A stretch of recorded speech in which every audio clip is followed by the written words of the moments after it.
उदयपुर से बड़ी खबर है। बरवाड़ा हाईवे 162 पर हादसे का मामला सामने आया है। आक्रोशित ग्रामीणों ने पुलिस पर पथराव किया है। गोगुंदा थाना कांस्टेबल सहित कई पुलिसकर्मी घायल हैं। आक्रोशित ग्रामीणों ने पहाड़ों से पथराव किया है। ग्रामीणों ने करीब 7 घंटे से रोड को जाम करके रखा था। परिवार को उचित मुआवजा देने की मांग कर रहे। कार ने बाइक सवार युवक को मारी थी टक्कर, मौत। पुलिस ने कार चालक को गिरफ्तार किया है। बड़ी खबर इस वक्त आपको उदयपुर से बता रहे हैं, जहां पर बरवाड़ा हाईवे 162 और जोधपुर से बड़ी खबर है। युवक की बेरहमी से पिटाई का वीडियो वायरल हो रहा है। स्टील के पाइप से युवक के साथ मारपीट।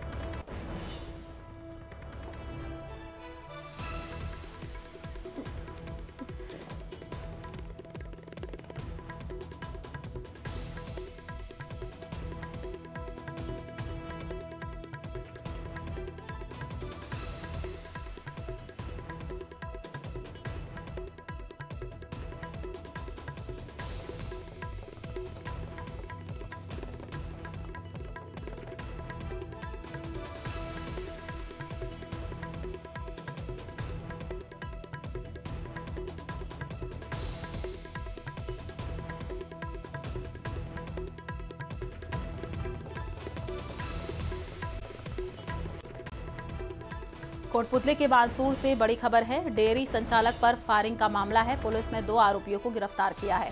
पुलिस ने महिलाओं के कपड़े पहना करके आरोपियों का जुलूस निकाला है। महिलाओं के भेष में लंगड़ाते हुए ये आरोपी चल रहे थे। आरोपियों को देखने के लिए ग्रामीणों की भीड़ लगी है।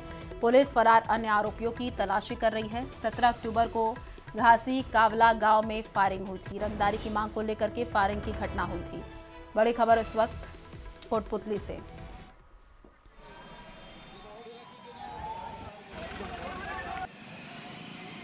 दिनांक 17 अक्टूबर को रात्रि के 8 बजे घासी नगर में एक कालूराम जी की दूध डेयरी है, उस पर 4 बदमाशों ने हमला कर दिया था और उनसे मंथली के लिए इन लोगों ने पैसे मांगे, जिस पर इस घटना को और इन्होंने फायर भी किया उनको जान से मारने के लिए।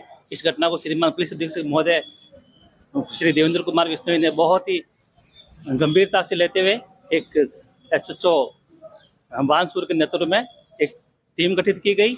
इस टीम द्वारा आज ये इत्तला मिली कि इनके गांव के पास इंद्राड़ा की पहाड़ियों में ये लोग छिपे हुए हैं। इनको ज्वाइन रेड दी गई और इनको पकड़ा गया और वहाँ ये पहले से ही अपने आप को छिपाने के लिए गागड़ी और लुंगड़ी के वेशभूषा में थे। सीकर में राष्ट्रीय लोकतांत्रिक पार्टी के नेता हरीश खीचड़ पर हुए हमले के विरोध में आज SP कार्यालय का घेराव किया गया। कार्यकर्ताओं ने विरोध रैली निकाली है। जिला पुलिस अधीक्षक को ज्ञापन सौंपा है। कार्यकर्ताओं ने चेतावनी दी है कि अगर रविवार तक सभी आरोपी गिरफ्तार नहीं हुए तो सोमवार को सीकर बंद का आह्वान किया जाएगा।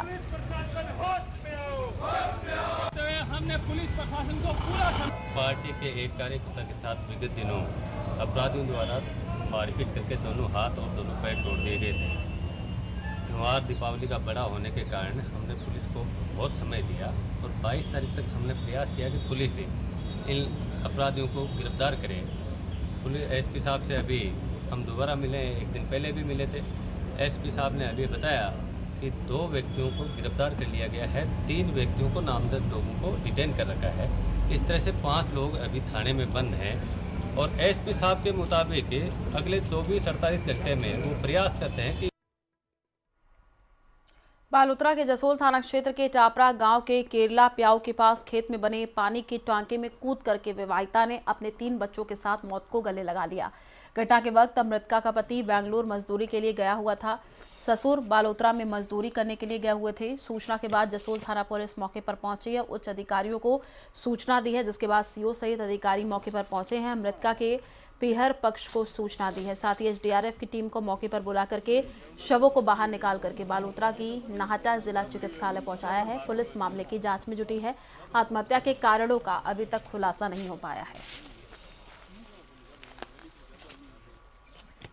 3 मेरे आऊ बे थी मार पिताजी मार मां आने मोर की बात रहे तो ये खातिर बढ़िया बता दे सुबह फोन की दो मने तो लव 10 की मैं आयो ये मन घटना मन कोई नहीं अड्डा मतलब काली गुआरवाड़ी आपको कि ये घटना हुई है कि खेत में रहते हैं टापरा से 4-5 किलोमीटर दूर जो केरला की पे हुए खेत में कोई एक टाँके के अंदर एक औरत और 3 बच्चों को लेके सुसाइड कर लिया है। हमको सूचना मिलने पर हम हाथों हाथ तुरंत मौके पे पहुंचे।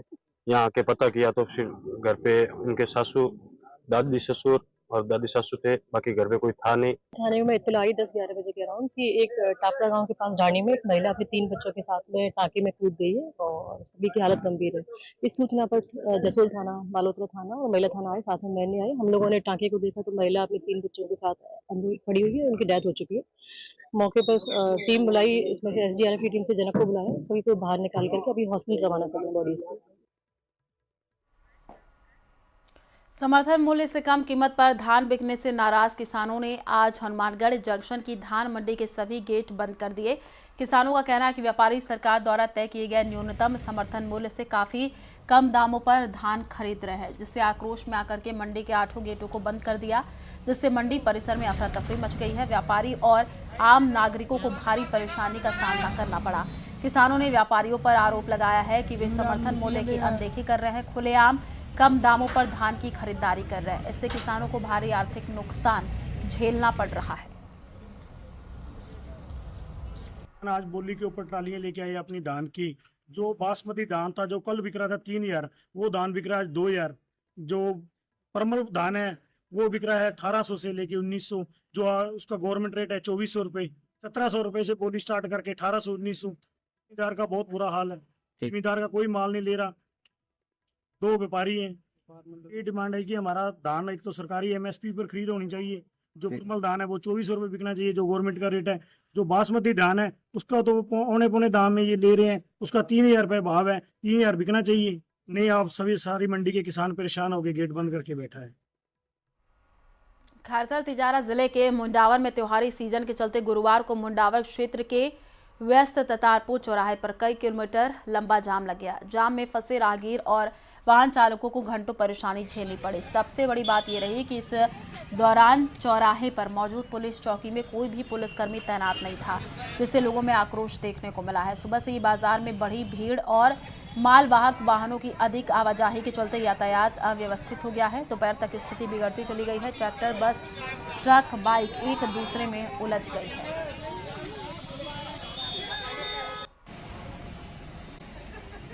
शटर डाउन चला करके पुलिस ने अंतर्राज्यीय गिरोह के सरगना सहित 30 आरोपियों को गिरफ्तार किया है। ये गिरोह किस तरीके से काम कर रहा था, कैसे पुलिस आरोपियों तक पहुंची, इस रिपोर्ट में देखिए।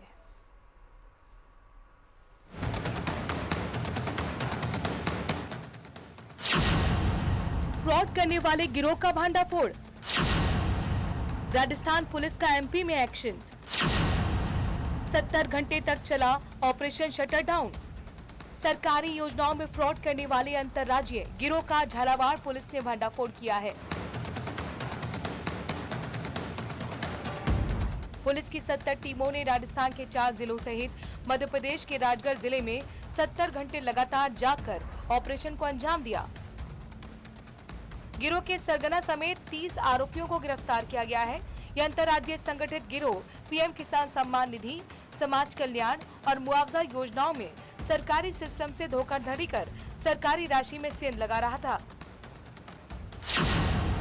आरोपियों के पास से करीब 53 लाख कैश, नोट गिनने की मशीन, 12 लग्जरी वाहनों समेत कुल 30 गाड़ियां बरामद की गई हैं। पुलिस ने कार्रवाई के दौरान 11,000 से ज्यादा संदिग्ध बैंक अकाउंट, हजारों cheque book, passbook, ATM card सहित संदिग्ध दस्तावेज भी बरामद किए। छापेमारी में 35 से ज्यादा लैपटॉप, 70 मोबाइल सहित कई डिजिटल डिवाइस भी मिले हैं। पुलिस को शिकायत मिली थी कि कामखेड़ा क्षेत्र का आशिक सरकारी योजना में घपला कर रहा है। जब पुलिस ने जांच पड़ताल की तो उसके फोन नंबर पर कई बैंक खाते के लिंक मिले और उनमें संदिग्ध ट्रांजैक्शन होना पाया गया।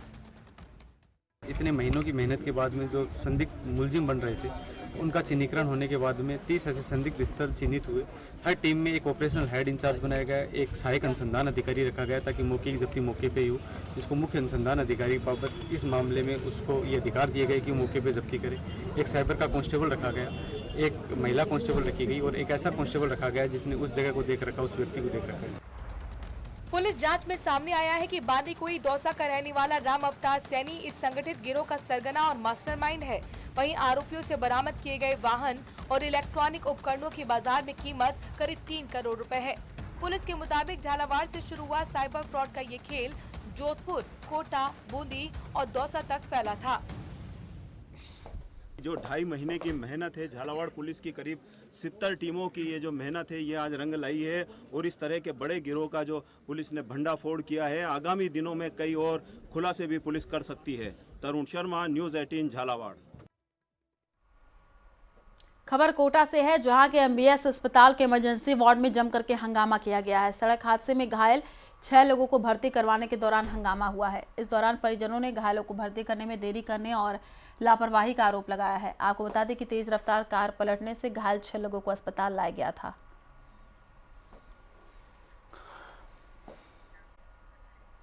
झुंझुनू जिले के बुहाना उपखंड क्षेत्र के रायपुर अहिरान गांव में ग्राम पंचायत की अनदेखी के कारण नालियों की सफाई न होने से गंदा पानी सड़कों पर बहने लगा है।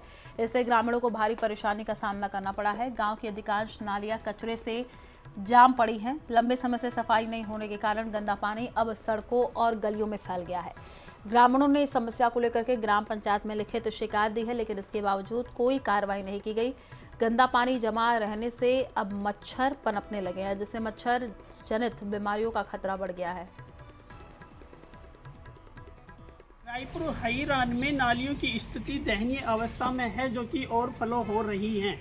इसके लिए मैंने ग्राम पंचायत रायपुर अहिरान के ग्राम सचिव को सितंबर-अक्टूबर माह में लिखित में अवगत कराया था, लेकिन उन्होंने स्वच्छता के प्रति कोई ध्यान नहीं दिया, जो कि रायपुर अहिरान में आज नालियां ओवरफ्लो हो रही हैं और रोड के ऊपर रास्ते में पानी आ रहा है। मंडावा चेस क्लब के तत्वाधान में 5वीं राज्य स्तरीय शतरंज प्रतियोगिता का विधिवत शुभारंभ किया गया है और इससे 2 दिवसीय प्रतियोगिता का उद्घाटन अंतर्राष्ट्रीय शतरंज ऑर्बिटर भगवती प्रसाद शर्मा की उपस्थिति में दीप प्रज्वलन करके किया गया। प्रतियोगिता में राजस्थान के शीर्ष रेटिंगधारी खिलाड़ियों ने भाग लिया है, जिनमें पिछले वर्ष के विजेता ओजस जोशी, उप विजेता सत्यप्रकाश शर्मा, विकास गजराज और कपिल सोनी शामिल हैं। राज्य के लगभग सभी जिलों से खिलाड़ी हिस्सा ले रहे हैं। प्रतियोगिता स्विस पद्धति से 9 राउंड में आयोजित की जा रही है, जिसमें अंडर 11, अंडर 15, अंडर 19 महिला वर्ग और ओपन वर्ग के मुकाबले होंगे। ये 5वीं राज्य स्तरीय प्रतियोगिता है शतरंज की, जिसमें मंडावा में इस बार करीब 170 खिलाड़ी हिस्सा ले रहे हैं। पिछले साल की तुलना में 15-20 खिलाड़ी ज़्यादा है। और हमें इस बात का गर्व है कि हमने ये जिला स्तरीय मतलब जिले के जो होनी चाहिए थी वो प्रतियोगिता यहाँ हमारे कस्बे में आयोजित करवाई, इतना बड़ा आयोजन करवाया। भाई दूज के दिन बूंदी जिले के देई कस्बे में आज भी एक परंपरा वैसी ही निभाई जाती है जैसे सदियों पहले निभाई जाती थी। ये परंपरा है खास भैरू की सवारी की, जहां आस्था और उल्लास मिलकर के एक अद्भुत लोक दृश्य रचते हैं। ये रिपोर्ट देखिए। भाई दूज के दिन बूंदी जिले के देई कस्बे में आज भी एक परंपरा वैसे ही निभाई जाती है जैसे सदियों पहले निभाई जाती थी। ये परंपरा है घास भैरू की सवारी, जहां आस्था और उल्लास मिलकर एक अद्भुत लोक दृश्य रचते हैं। बता दें कि घास की पूजा अर्चना देई के 5 पटेलों द्वारा की जाती है और इसके बाद बैलों की जोड़ियों के साथ ये पारंपरिक सवारी पूरे कस्बे के मुख्य मार्ग से निकलती है। लोक मान्यता के अनुसार घास भैरू देवता की कृपा से गांव में सुख, शांति और समृद्धि बनी रहती है। इस सवारी के दौरान जगह जगह घास भैरू पर शराब का प्रसाद चढ़ाया जाता है, जिसे बाद में श्रद्धालु भी प्रसाद स्वरूप ग्रहण करते हैं। इस परंपरा की एक अनोखी बात, सवारी के दौरान ग्रामीण एक दूसरे पर पटाखे फेंकते हैं, लेकिन आश्चर्य की बात यह है कि किसी को कोई नुकसान नहीं होता। लोग इसे घास भैरू की कृपा और चमत्कार मानते हैं। इस दौरान सैकड़ों की संख्या में ग्रामीण, युवा और बच्चे इस सवारी में शामिल होते हैं। कार्तिक माह मेले का आज से आगाज हो गया है। देश विदेश से बाबा रामदेव की समाधि के दर्शन करने के लिए हजारों भक्तों की भारी भीड़ यहां पर उमड़ रही है। कार्तिक माह के शुक्ल पक्ष की दूज की समाधि के दर्शन करने के लिए देर रात्रि 11 बजे के पश्चात ही समाधि स्थल के सामने लंबी लंबी कतारें लगने का क्रम शुरू हो गया है, जो पूरे दिन अनवरत रूप से लगा रहा। भीड़ को देखते हुए प्रशासन समाधि समिति की तरफ से लोहे की मजबूत बैरिकेडिंग लगाई गई है।